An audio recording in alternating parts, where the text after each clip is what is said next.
नमस्कार प्यारे विद्यार्थियों, आप सभी का एक बार फिर से हार्दिक स्वागत है आपके अपने इस YouTube चैनल पर। इस वीडियो में हम देखने वाले हैं कक्षा 6 और 7 के लिए जो गणित की कार्य पुस्तिका है उसका आधार रेखा मूल्यांकन भाग 2 के क्वेश्चन और आंसर। तो चलिए बिना किसी देरी के स्टार्ट करते हैं एक एक क्वेश्चन को। पहला क्वेश्चन है, रिक्त स्थानों की पूर्ति कीजिए। देखो 879 है और लास्ट में दे रखा है 885। हम इसमें देखेंगे संख्या ज्ञान की समझ, यानी 879 बाद में कितना आएगा 880, फिर 881, 882, 883 और 884 हो गया कंप्लीट। आगे देखते हैं, 2403 दे रखा है और लास्ट में दे रखा है 2410, यानी 2403 बाद में की सारी संख्याएं लिखनी है। तो 2404, 2405, 2406, 2407, 2408, 2409। ठीक है। अब आगे दे रखा है 0 और फिर लास्ट में दे रखा है 1 और आपको इस डिब्बे में क्या आएगा ये निकालना है। कैसे निकालेंगे? इस एक को कितने भागों में तोड़ रखा है इसने? 1, 2, 3 और 4, यानी टोटल भाग कितने हैं? 4। और कौन से भाग पे ये डिब्बा है? देखो पहला, दूसरा और तीसरा, यानी टोटल में से कौन सा भाग निकालना है? तीसरा, यानी इस डिब्बे की जगह आ जाएगा 3/4। चलिए सेकंड क्वेश्चन देखते हैं। सबसे बड़ी संख्या पर गोला लगाइए। देखो आपको दो क्वेश्चन दे रखे हैं, ए और बी। सबसे बड़ी संख्या छांटनी है। देखो यहाँ 563 है, 365 है, फिर 563 है और फिर है 635। तो सबसे बड़ी संख्या कौन सी है? 635। सेकंड है 389, 983, 389 और फिर 893। कौन सी है?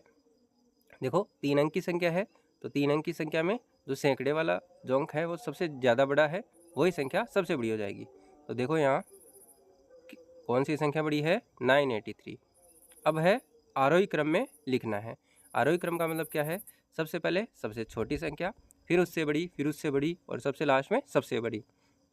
तो देखो ये वाला क्वेश्चन करते हैं। इन संख्याओं में सबसे छोटी संख्या कौन सी है? देखो ये रही। तो सबसे पहले आ जाएगा 324। आगे कौन सा आएगा? देखो 324 से बड़ी संख्या कौन सी है? 374। 374 लिख दिया। फिर 374 से बड़ी संख्या कौन सी है? 589। आगे कौन सी है 589 से बड़ी?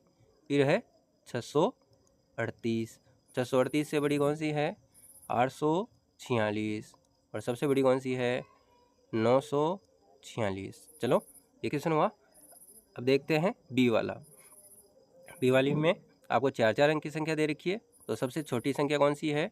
देखो देखें ये वाली। तो सबसे पहले आ जाएगी 2463। 2463 से बड़ी कौन सी है? ये रही 2856। इससे बड़ी कौन सी है? फिर है ये वाली 4326 वाली। 4326 से बड़ी है 4623। इससे बड़ी है ये वाली 5632। और सबसे बड़ी कौन सी है? 8423। ठीक है, हो गया। अब दूसरे का तीसरा देखते हैं। निम्नलिखित भिन्नों के मध्य लेस देन, ग्रेटर देन या फिर बराबर में से उपयुक्त चिन्ह लगाना है। देखो 3/4 है और इधर है 1/4। मैंने आपको इससे पहले वाले वीडियो में बताया था, यदि हर समान है तो कौन सी संख्या बड़ी हो जाएगी? जिसका अंश बड़ा है। देखो अंश यहाँ पे बड़ा है तो कौन सा चिन्ह आएगा? ये वाला 3/4 इज ग्रेटर देन 1/4। देखो ये जो दो साइड है, यानी इस चिन्ह का जो खुलता हुआ मुंह है वो हो जाएगा बड़ी संख्या की ओर। देखते हैं 1/5 और 3/5। यहाँ भी हर सेम है तो कौन सी संख्या बड़ी हो जाएगी? इधर वाली, यानी 3/5 बड़ी है। अब देखो अगला वाला क्वेश्चन 6/8 और 3/4। ये आपको अलग अलग लग रही होगी, लेकिन यदि 3/4 को 2 से ऊपर नीचे गुणा कर देते हैं तो क्या आ जाएगा? 6/8। यानी जो 6/8 है वो 3/4 की तुल्य भिन्न है, यानी ये दोनों संख्याएं बराबर हैं। अब देखो अगला सवाल देखते हैं, क्वेश्चन नंबर 3। निम्नलिखित संख्याओं को अंकों ओब्लिक शब्दों में लिखिए। देखो पहली शब्दों में दे रखी है 424, तो इसको अंकों में कैसे लिखेंगे? 424। आगे अंकों में दे रखी है तो शब्दों में कैसे लिखेंगे? कितनी संख्या है ये? इकाई, दहाई, सैकड़ा और हजार, यानी 8000। फिर कितना है? सैकड़ा कुछ नहीं है, तो फिर क्या है? दहाई और इकाई। 8000 कितना है? 56 हो गया। आगे देखते हैं, दी गई संख्याओं में अंक 5 का स्थानीय मान निकालना है। देखो 5 किसकी जगह है? इकाई के आगे, तो 5 इंटू इकाई, यानी स्थानीय मान कितना हो गया? 5। अब देखो यहाँ 5 कौन सी संख्या के जगह आ रहा है? देखो इकाई, दहाई, सैकड़ा और हजार, यानी 5 इंटू हजार, तो कितना हो गया स्थानीय मान? 5000। इसको डायरेक्ट भी कर सकते हैं। देखो जिस संख्या का स्थानीय मान निकालना है वो अंक लिख लो और उसके दाईं तरफ जितने अंक हैं उतने जीरो लगा दो। देखो 5 और कितने जीरो आ जाएंगे? 3, यानी 5000 हो जाएगा। अब देखो 2/5 को संख्या रेखा पर दर्शाना है। यहाँ पे 0 और ये क्या है? 1। 2/5, यानी टोटल खाने कितने हैं? 1 2 3 4 और 5 हो गया। बटा 5 वाला तो काम। अब ऊपर वाला अंश में 2 दे रखा है, यानी पहला और दूसरा खाना, यानी यहाँ आ जाएगा 2/5। ठीक है। अगला क्वेश्चन है, दी गई संख्याओं के विस्तारित रूप लिखना है। विस्तारित रूप कैसे लिखते हैं? स्थानीय मान के आधार पे। देखो 846 है, तो 8 का स्थानीय मान लिख देंगे पहले 800, फिर 4 का लिखेंगे 40 और 6 का लिखेंगे 6। अगला है 2056, तो सेम वैसे ही करेंगे। पहले 2 का स्थानीय मान लिख देंगे, यानी 2000, फिर 0 का 0, आगे क्या है? 56 है ना, तो 56 को कैसे लिख देंगे? 5 + 6, ये हो गया विस्तारित रूप। अब क्या है? अंकों की पुनरावृत्ति किए बिना अंक 5, 6, 0 और 9 से सबसे बड़ी और सबसे छोटी संख्या बनाइए। देखो सबसे छोटी संख्या बनानी है, तो सबसे छोटी संख्या कौन सी हो जाएगी?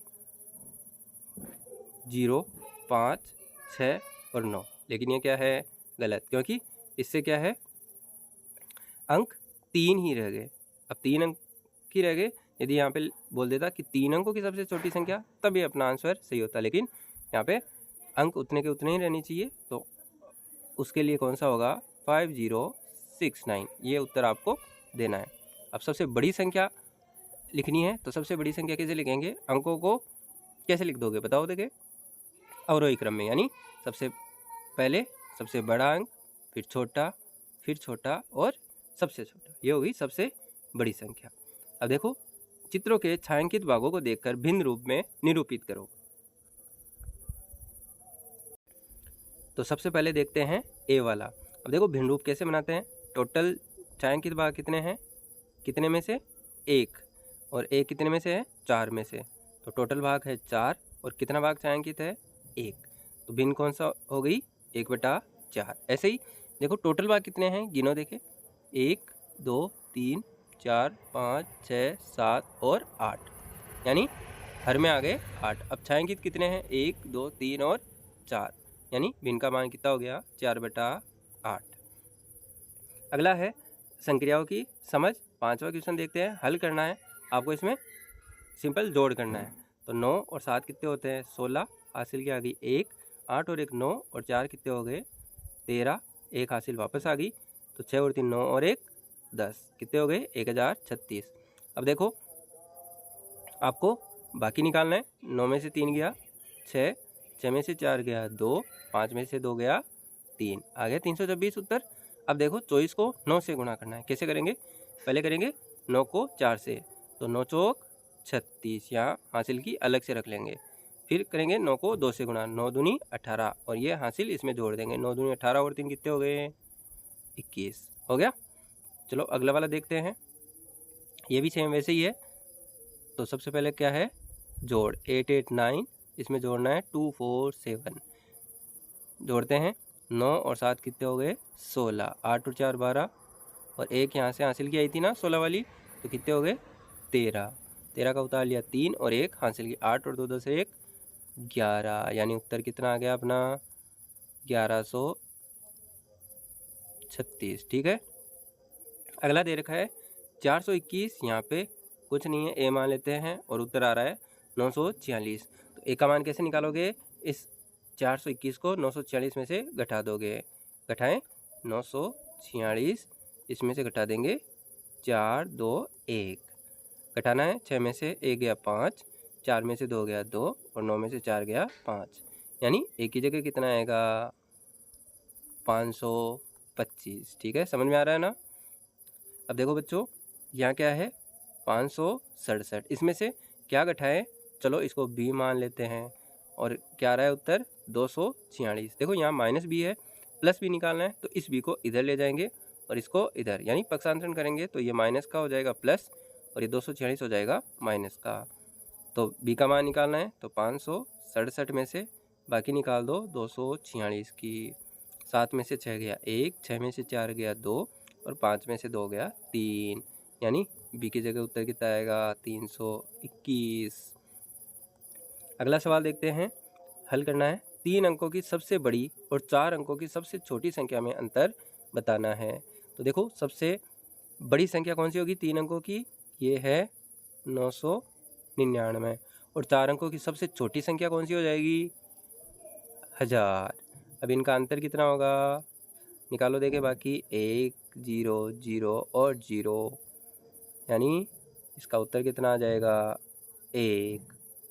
अब देखो एक गांव में 887 पुरुष और 896 महिला हैं, तो गांव में कुल कितने महिला पुरुष हैं, कैसे निकालोगे, सेम 887 में जोड़ देंगे 896, 7 और 6 कितने होते हैं 13, एक हासिल की आ गई, 8 और 9 17 और 1 18, एक वापस से हासिल की आ गई, 8 दूनी 16 और 1 17, यानी कितने महिला पुरुष हैं 1783। आगे देखते हैं, 5 पेन 25 रुपये के आते हैं, तो बताइए 10 पेन कितने रुपए के आएंगे, सीधा सा है 5 पेन 25 रुपये के, तो 5 का डबल होता है ना 10 पेन, तो 5 को जो 5 पेनों का मूल्य है 25 रुपये, इसको डबल कर देंगे तो कितने रुपए के आएंगे 50 रुपये के। सोल्व ही नहीं करना पड़ा अपने को। अगला देखो हल करना है, 48 भाग 6, ये तो सीधा सा ही है, 8 छीके 48 यानी 8 बार जाएगा। अगला देखते हैं 3/4 की तुल्य भिन्न। देखो तुल्य भिन्न कैसे निकालते हैं, जो भी आपको भिन्न दे रखी है उसको ऊपर नीचे एक ही संख्या से गुणा कर दो तो क्या आ जाती है तुल्य भिन्न। चलो इसको 2 से गुणा कर लेते हैं ऊपर नीचे, तो तुल्य भिन्न क्या आ जाएगी 3 दूनी 6 और 4 दूनी 8, यानी 3/4 की तुल्य भिन्न क्या आ जाएगी 6/8। अब 5 का गुणज, गुणज का मतलब क्या है टेबल बोलना, तो देखो 5 का गुणज क्या हो जाएगा 5 हो जाएगा, 10 हो जाएगा, 15 हो जाएगा, 20 हो जाएगा, 25 हो जाएगा, इतने तुम चाहो जितने लिख सकते हो। अगला देखते हैं 9वां क्वेश्चन, चांदी की सहायता से निम्नांकित कोणों को माप कर उनकी माप डिग्री में लिखो। देखो हमने तो नाप लिया है, ये कितने डिग्री का है 60 डिग्री का, आप भी अपनी जो कार्य पुस्तिका है उसमें चांदी से नाप कर ही लिखोगे। अब ये देखो ये तो सीधा है, तो सीधा कितने डिग्री का होता है 90 डिग्री का, और ये नापेंगे देखो चांदी को यहाँ रखेंगे और इधर से इधर नापेंगे तो ये कितना आ रहा है 105 डिग्री। आप भी आराम से नाप के देख लेना। अब देखो ये क्या है, अगला क्वेश्चन, दिए गए कोणों को चांदी की सहायता से ही बनाना है। तो बच्चों चांदी की सहायता से कैसे बनाओगे, एक बीच वाला पॉइंट चांदी का यहाँ होना चाहिए और एक लाइन इस पे मिला दोगे, तो अब 60 डिग्री कहाँ आएगा, सेम देखो 60 डिग्री ऊपर भी तो है, तो सेम ऐसे का ऐसा ही आ जाएगा, ये हो गया 60 डिग्री का कोण।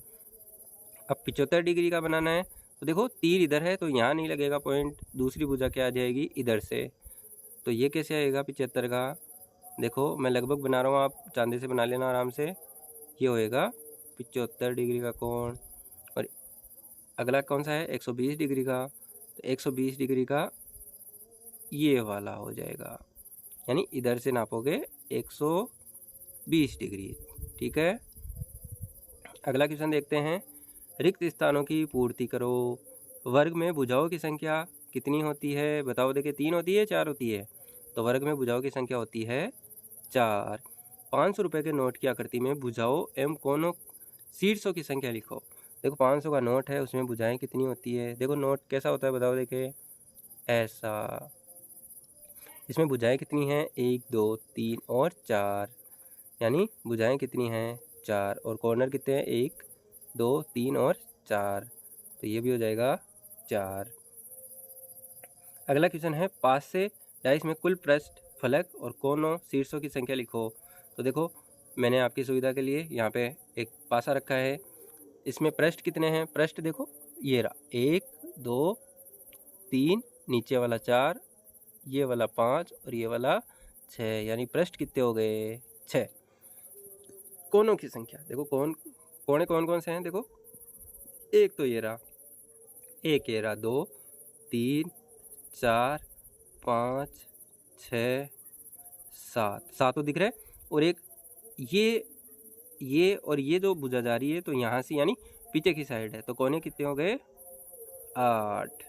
ठीक है, अब आपको सत्य और असत्य खतरों को छांटना है। क्वेश्चन नंबर 12, वह कोण जो दो समकोण के बराबर होता है सरल कोण कहलाता है, सही है या गलत है? तो ये जो कथन है वो बिल्कुल सही है, यानी सरल कोण कितने डिग्री का होता है? 180 डिग्री का।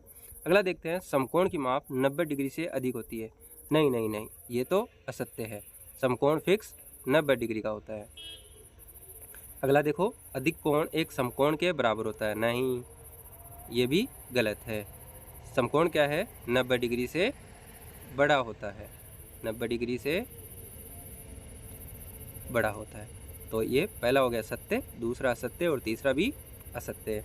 अब देखो मापन की समझ, 13वां क्वेश्चन है, रिक्त स्थानों की पूर्ति करनी है। 5 किलोग्राम में कितने ग्राम होते हैं? तो अपने को पता है 1 किलोग्राम में कितने ग्राम होते हैं? 1000, तो 5 में कितने हो जाएंगे? 5000। अगला है 6250 ग्राम। अब इसका उल्टा करना है, किलोग्राम। देखो अभी अपन ने बताया कि 1000 ग्राम से मिलके कितने किलोग्राम होता है? 1, तो 6000 ग्राम से मिलके तो कितने किलोग्राम हो गए? 6। और अब कितने ग्राम बच गए? तो ऊपर वाले 250 ग्राम बच गए ना, तो ये हो गया यहाँ पे 250 ग्राम। अब देखो 2 से ही 3/4 किलोग्राम, ये कितना हो गया? 2.25 किलोग्राम। इसके ग्राम कितने हो गए? इसके ग्राम हो गए 2750 ग्राम। ठीक है ना। अगला क्वेश्चन देखते हैं, रिक्त स्थानों की पूर्ति करो। अब पहला है 2 किलोमीटर में कितने मीटर होंगे? तो आपको पता है 1 किलोमीटर में कितने मीटर होते हैं? 1000, तो 2 किलोमीटर में कितने हो जाएंगे? 2000। यहाँ कितना आएगा? 2000। अब ये देखो 1111 मिलीमीटर में आपको निकालना है सेंटीमीटर और मिलीमीटर। तो 1 सेंटीमीटर में कितने मिलीमीटर होते हैं? 1 सेंटीमीटर में कितने मिलीमीटर होते हैं? 10 मिलीमीटर। तो 1111 मिलीमीटर में कितने सेंटीमीटर हो जाएंगे? 111 सेंटीमीटर। और कितना मिलीमीटर बच जाएगा? फिर 1 मिलीमीटर बच जाएगा। ठीक है, अब 2.25 मीटर में कितने मिलीमीटर होंगे? निकालना पड़ेगा। 1 मीटर में कितने सेंटीमीटर? 100। ठीक है, और 1 सेंटीमीटर में कितने मिलीमीटर? 10, यानी 1 मीटर में कितने मिलीमीटर हो गए? 1000। आपको 2.25 मीटर निकालना है, तो इसको 2.25 से गुणा कर देंगे। 2.25 से गुणा करेंगे तो 2250 mm, तो 2250 मिलीमीटर आएगा। ठीक है, अगला सवाल है 15वां, रिक्त स्थानों की पूर्ति कीजिए। 4 घंटे में कितने मिनट होंगे? तो अपने को पता है 1 घंटे में कितने मिनट होते हैं? 60 मिनट। ठीक है, तो 4 घंटे में कितने हो जाएंगे? इसको 4 से गुणा कर लेंगे तो 6 चौका 24, यानी 240 मिनट हो जाएंगे। अब 160 सेकंड को मिनट और सेकंड में निकालना है, तो 160 सेकंड के पूरे मिनट कितने हो गए? 120 मिनट के तो हो गए 2 मिनट, और बच गए कितने? 40 सेकंड। ठीक है, अब देखो 2.25 घंटे में कितने मिनट हो जाएंगे? 2.25 घंटे का मतलब क्या है? 1 घंटा तो पूरा, यानी 60 मिनट, और फिर 1.25 घंटा का मतलब कितना है? 45 मिनट। तो कितने मिनट हो गए? 60 और 45, 5 और 10, यानी 105 मिनट। ठीक है, अगला है 16वां क्वेश्चन, नीचे दी गई आकृतियों का परिमाप ज्ञात करो। परिमाप कैसे ज्ञात करते हैं? जो भी आकृति है उसकी सारी भुजाओं का टोटल, सारी भुजाओं की जितनी भी लंबाई है उसका टोटल निकाल लोगे तो वो हो जाएगा परिमाप। देखो ये है वर्ग, तो इसका परिमाप कैसे निकालेंगे, इन चारों भुजाओं की लंबाई का टोटल कर लेंगे। 3.5 और 3.5 कितने हो गए 7, वैसे ही 3.5 और 3.5 कितने हो गए 7, और 7 और 7 कितने हो गए 14 सेंटीमीटर। ऐसे आया दे रखा है तो 4.5 और 4.5 कितने हो गए 9 सेंटीमीटर, और इधर 2.5 और 2.5 कितने हो गए 5, तो 9 और 5 कितने हो गए वही 14 सेंटीमीटर। अब ये क्या है, एक समषटभुज है, यानी 6 भुजाओं वाला बहुभुज है, जिसकी एक भुजा की लंबाई कितनी है 5 सेंटीमीटर। तो जोड़ेंगे 5 और 5 10, 5 15, 5 चौका 20, 5 25 और 5 गए 30, यानी इसका परिमाप कितना हो गया 30 सेंटीमीटर। ठीक है, आगे वाला देखते हैं। 17वां क्वेश्चन, संख्याओं को टेली चिन्ह में लिखिए। देखो 4 का टेली चिन्ह कैसे होता है, सीधी 4 डंडियाँ। 7 को टेली चिन्ह कैसे लगाओगे, 4 तक तो ठीक है 4 डंडी होगी। अब 5 लिखना है तो 5 हो गया ये, और 6 और 7। 13 को टेली चिन्ह में लिखना है तो देखो यहाँ लिख लेते हैं 1 2 3 और 4, ये हो गया 5 6 7 8 9 10, 10 हो गया। अब बच गया कितना 3, 1 2 3, ये हो गया 13 का टेली चिन्ह।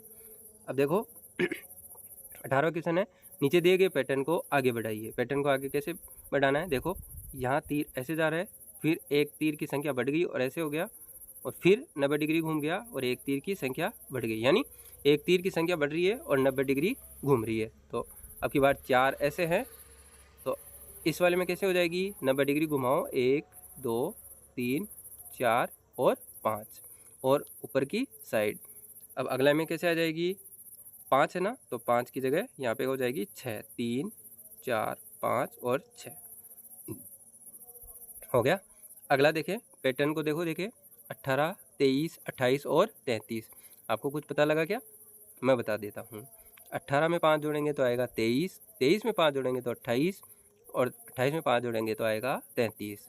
तो आगे पैटर्न क्या बन गया, 33 में 5 जोड़ोगे तो कितना आएगा 33 प्लस 5 कितने हो गए 38, और 38 में 5 जोड़ोगे तो कितना हो गया 43, यानी यहाँ जाएगा 38 और 43। अगला देखते हैं 8 16 24 और 32। आपको कुछ पता लगा क्या, देखो ये 8 का पहाड़ा नहीं दिख रहा क्या आपको, 8 दूनी 16 8 24 8 चौक 32, यानी अब क्या आएगा 8 पंजे 40 और 8 छिके 48। अगला क्वेश्चन देखते हैं 19वां क्वेश्चन, पैटर्न पहचान कर खाली स्थान भरिए।